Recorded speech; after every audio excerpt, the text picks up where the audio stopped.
Di jantung kota yang sibuk, di antara gedung-gedung pencakar langit dan deretan toko-toko modern, berdiri sebuah rumah tua yang tampak terlupakan oleh waktu.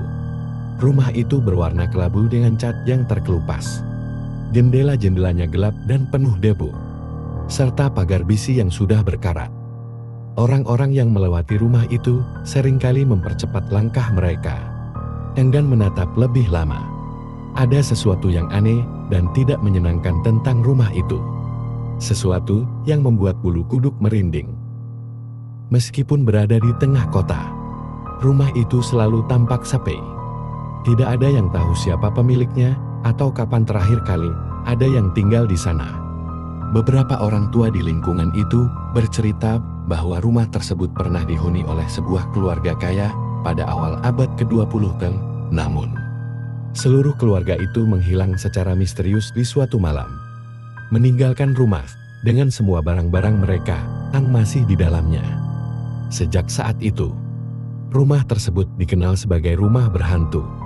Tetangga-tetangga terdekat sering melaporkan suara-suara aneh di malam hari, suara langkah kaki di lantai, kayu yang berderit, suara pintu yang terbanting, dan bisikan samar yang datang dari arah rumah itu. Namun, tidak ada yang pernah melihat apapun secara langsung. Suatu malam, seorang pemuda bernama Ardi, yang baru pindah ke apartemen di seberang jalan, memutuskan untuk menyelidiki rumah itu. Dia tidak percaya pada hantu atau hal-hal mistis, dan menganggap cerita-cerita tersebut hanya mitos belaka. Dengan sebuah senter di tangannya, dia menyelinap melewati pagar berkarat dan mendekati pintu depan rumah tua itu. Saat tangannya menyentuh gagang pintu, Ardi merasakan hawa dingin yang menusuk. Meskipun malam itu tidak berangin, pintu itu terbuka dengan sendirinya, mengeluarkan suara dicitan panjang yang memekakkan telinga. Dengan jantung berdegup kencang, dia melangkah masuk ke dalam rumah. Di dalamnya, rumah itu gelap dan berdebu. Tetapi anehnya, semua perabotan masih tersusun rapi, seolah-olah ditinggalkan dalam keadaan tergesa-gesa. Ada meja makan yang masih dipenuhi piring-piring antik, sebuah piano tua di ruang tamu, dan potret keluarga di dinding. Ardi merasa seolah-olah sedang melintasi lorong waktu. Namun, saat dia mulai menjelajahi rumah itu lebih dalam, suara-suara mulai terdengar. Langkah kaki yang berderap di lantai atas, bisikan-bisikan dari arah dapur, dan suara tangisan dari kamar di ujung lorong. Ardi mencoba untuk tidak panik, meyakinkan dirinya bahwa itu hanya imajinasinya. Tiba-tiba, pintu di ujung lorong terbuka dengan keras, dan sebuah bayangan hitam melesat keluar, melayang cepat ke arah Ardi. Dia terpaku di tempat, tidak bisa bergerak. Bayangan itu mendekat, dan Ardi bisa merasakan kehadiran sesuatu yang sangat jahat dan penuh dendam. Bayangan itu berhenti tepat di depan wajahnya, dan Ardi akhirnya bisa melihatnya dengan jelas. Itu adalah sosok wanita berpakaian zaman dahulu, dengan mata kosong yang menatapnya tajam. Sebelum Ardi bisa bereaksi, wanita itu berbisik, "Tolong, temukan kami." Dengan suara itu, rumah tua tersebut berguncang hebat, dan semua pintu serta jendela terbanting dengan keras. Ardi tersadar dari pingsannya di pagi hari, tergeletak di luar rumah dengan senter yang mati di tangannya. Dia langsung lari menjauh dari rumah itu tanpa menoleh ke belakang. Sejak malam itu, Ardi tidak pernah berani mendekati rumah tua itu lagi. Namun, pesan dari wanita tersebut tetap terngiang di benaknya. Mungkin suatu hari nanti, dia akan kembali ke rumah itu. Tetapi kali ini dengan tujuan yang berbeda, untuk mengungkap misteri mengerikan yang sudah lama tersembunyi di balik tembok-tembok rumah berhantu di tengah kota. Sejak malam yang mencekam di rumah tua itu, hidup Ardi tidak pernah sama lagi. Setiap kali dia memejamkan mata, bayangan wanita itu muncul dalam mimpinya dengan bisikan, "Tolong, temukan kami," yang terus menggong di kepalanya. Meski rasa takut masih menyelimuti hatinya, rasa penasaran yang mendalam mulai menguasai pikirannya. Ada sesuatu di rumah itu. Sesuatu yang harus ditemukan. Ardi mulai mengumpulkan informasi tentang rumah tua tersebut. Dia pergi ke perpustakaan kota, mencari arsip-arsip lama, dan bertanya kepada penduduk yang lebih tua di lingkungan sekitar. Dari penyelidikannya, Ardi menemukan bahwa rumah itu dulunya milik keluarga Wiratmaja, sebuah keluarga kaya yang sangat dihormati di kota tersebut. Namun, yang tidak diketahui banyak orang adalah bahwa keluarga itu mengalami tragedi yang mengerikan. Pada suatu malam di tahun 1920-an, seluruh keluarga Wiratmaja menghilang tanpa jejak. Polisi menemukan rumah dalam keadaan terkunci dari dalam, tanpa tanda-tanda perampokan atau kekerasan. Hanya ada satu petunjuk, sebuah pesan tertulis di cermin kamar tidur utama, yang berbunyi, "Mereka datang dari kegelapan." Tidak ada yang tahu apa yang dimaksud dengan pesan itu. Dan kasus ini pun ditutup sebagai misteri yang tak terpecahkan.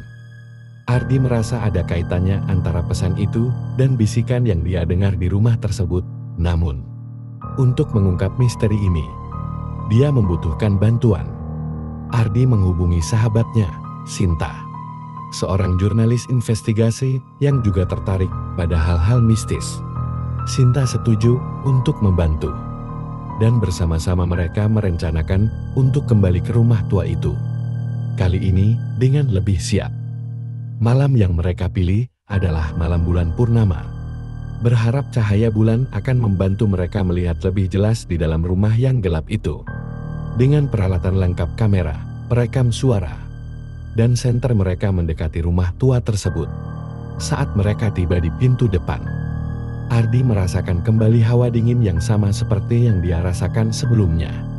Pintu ini terbuka dengan sendirinya waktu itu, kata Ardi sambil menunjukkan gagang pintu yang berkarat kepada Sinta. Sinta menyalakan perekam suaranya. "Kita coba masuk pelan-pelan. Jangan membuat suara," katanya sambil mendorong pintu perlahan. Saat mereka masuk, udara di dalam terasa lebih dingin daripada di luar. Sinta langsung mulai mengambil foto dan merekam setiap sudut ruangan. Anehnya, suasana di dalam rumah kali ini terasa lebih berat. Seperti ada yang mengawasi mereka. "Ardi, coba lihat ini," bisik Sinta sambil menunjuk sebuah foto keluarga di dinding. Wajah-wajah di dalam foto itu tampak kabur, hampir seperti menghilang. Ardi ingat wajah-wajah itu dari penyelidikannya. Itu adalah keluarga Wiratmaja. Ketika mereka melangkah lebih dalam ke rumah, tiba-tiba ada suara keras yang menggemparkan, seperti langkah kaki yang berat dari lantai atas. Sinta langsung menoleh ke arah tangga yang menuju ke lantai 2. "Kita harus lihat ke sana," katanya dengan suara gemetar. Meskipun Ardi bisa merasakan ketakutannya. Dengan hati-hati, mereka menaiki tangga yang berderet. Dan saat mencapai lantai 2, mereka menemukan bahwa pintu kamar di ujung lorong terbuka lebar, yang sebelumnya tertutup rapat. Ardi dan Sinta saling menatap, lalu memutuskan untuk memasuki kamar itu. Di dalamnya, mereka menemukan kamar tidur utama dengan perabotan kuno yang masih utuh. Tapi yang paling mengejutkan adalah cermin besar di dinding, yang penuh dengan coretan kabur yang hampir tidak terlihat lagi. Saat Sinta mendekat untuk melihat lebih jelas, tiba-tiba cermin itu mulai berkabut. Dan dari dalam kabut muncul bayangan wanita yang sama, yang Ardi lihat pada malam itu. Wanita itu menatap mereka dengan tatapan penuh duka, dan perlahan mulai menulis sesuatu di cermin dengan jarinya yang dingin. Kata-kata itu terbentuk dengan jelas di hadapan mereka. "Kami terperangkap, tolong bebaskan kami." Ardi dan Sinta berdiri terpaku, tidak tahu harus berbuat apa. Saat mereka hendak bertanya lebih lanjut, bayangan wanita itu mulai memudar, meninggalkan mereka dalam keheningan yang menghantui. "Apa maksudnya mereka terperangkap?" tanya Ardi dengan suara bergetar. "Aku tidak tahu," jawab Sinta. "Tapi kita harus mencari tahu bagaimana cara membebaskan mereka." Mungkin ini ada hubungannya dengan pesan di cermin yang ditemukan polisi dulu. Mereka datang dari kegelapan dengan misteri baru yang harus dipecahkan. Ardi dan Sinta sadar bahwa apapun yang menghantui rumah ini lebih dari sekadar arwah penasaran. Ada kekuatan gelap yang bermain. Dan mereka berdua telah terjerat dalam permainan yang jauh lebih berbahaya dari yang mereka bayangkan. Setelah kejadian di kamar tidur utama, Ardi dan Sinta memutuskan untuk sementara waktu meninggalkan rumah tua itu. Mereka tahu mereka membutuhkan lebih banyak informasi sebelum dapat kembali dan mencoba membebaskan arwah-arwah yang terperangkap di dalamnya. Mereka juga menyadari bahwa apapun yang mereka hadapi bukanlah hal yang bisa diabaikan. Selama beberapa hari berikutnya, Ardi dan Sinta mengumpulkan data tentang kegelapan yang disebutkan dalam pesan di cermin. Mereka mencari referensi di buku-buku lama tentang okultisme dan cerita rakyat, mencoba menemukan petunjuk tentang apa yang mungkin telah terjadi di rumah itu. Akhirnya, di perpustakaan kota, mereka menemukan sebuah buku usang berjudul Rahasia Ilmu Hitam Nusantara. Buku itu berisi cerita-cerita tentang berbagai praktik ilmu hitam di masa lalu. Dan salah satu babnya membahas tentang Malam Kegelapan, sebuah ritual kuno yang dipercaya dapat memanggil entitas dari dunia lain untuk memenuhi keinginan pemanggilnya. Menurut buku itu, ritual tersebut sangat berbahaya karena entitas yang dipanggil tidak selalu mengikuti kehendak pemanggilnya. Jika ritual dilakukan dengan tidak sempurna atau ada kesalahan dalam prosesnya, entitas itu bisa terperangkap di dunia manusia dan membawa kehancuran bagi siapapun yang berada di dekatnya. Aku pikir kita menemukan sesuatu, kata Sinta dengan nada serius. Bisa jadi keluarga Wiratmaja mencoba melakukan ritual ini untuk mendapatkan kekayaan atau kekuasaan. Tapi sesuatu berjalan salah. Ardi menatap gambar ilustrasi di buku itu. Sebuah lingkaran besar dengan simbol-simbol aneh di dalamnya. Jika mereka benar-benar melakukan ritual ini dan entitas yang mereka panggil terperangkap di rumah itu, kita perlu mencari tahu bagaimana cara menghentikannya. Mereka segera kembali ke rumah tua itu pada malam berikutnya, membawa buku tersebut bersama mereka. Kali ini, mereka membawa kapur putih dan berbagai bahan yang dibutuhkan untuk menggambar lingkaran perlindungan di lantai, seperti yang dijelaskan dalam buku. Setelah mereka masuk ke dalam rumah, mereka langsung menuju kamar tidur utama di lantai 2. Tempat bayangan wanita itu muncul di cermin. Ardi mulai menggambar lingkaran perlindungan di lantai dengan hati-hati, sementara Sinta mempersiapkan bahan-bahan lain yang mungkin mereka butuhkan. Saat lingkaran selesai digambar, udara di dalam ruangan terasa semakin berat dan dingin. Lampu senter mereka mulai berkedip-kedip, dan tiba-tiba suara langkah kaki mulai terdengar lagi.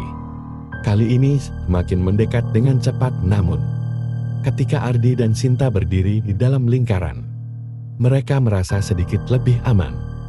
Baiklah, sekarang kita coba hubungi entitas ini, kata Ardi dengan suara yang bergetar, sambil membuka halaman buku yang menunjukkan cara memanggil kembali entitas yang terperangkap. Sinta membacakan mantra dari buku itu, berharap mereka dapat mengendalikan apapun yang muncul. Ruangan itu tiba-tiba menjadi sangat sunyi. Tidak ada lagi suara langkah kaki, hanya keheningan yang mencekam. Tiba-tiba, cermin besar di dinding mulai bergetar, dan dari dalam cermin, sosok-sosok samar mulai muncul. Mereka adalah keluarga Wiratmaja, tetapi wajah mereka penuh dengan kesakitan dan penderitaan. Wanita yang sebelumnya kembali muncul dari bayangan, kali ini lebih jelas. Dengan suara lirih, dia berkata, "Kamu harus menghancurkan lingkaran kegelapan di bawah rumah ini. Itulah satu-satunya cara untuk membebaskan kami." Ardi dan Sinta saling berpandangan, lalu mengangguk. Mereka tahu apa yang harus dilakukan. Mereka harus menemukan tempat di mana ritual awal dilakukan dan menghancurkannya. Dengan petunjuk itu, mereka mulai mencari di bawah rumah, di ruang bawah tanah, yang belum pernah mereka jelajahi.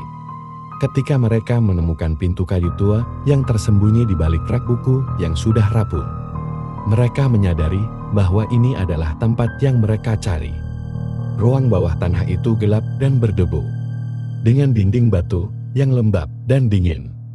Di tengah ruangan, ada sebuah lingkaran besar yang diukir di lantai, persis seperti yang ada di ilustrasi buku. Lingkaran itu tampak penuh dengan energi gelap, memancarkan aura yang menakutkan. Sinta menyiapkan air suci dan garam, sementara Ardi mengambil kapak yang mereka bawa untuk menghancurkan ukiran di lantai.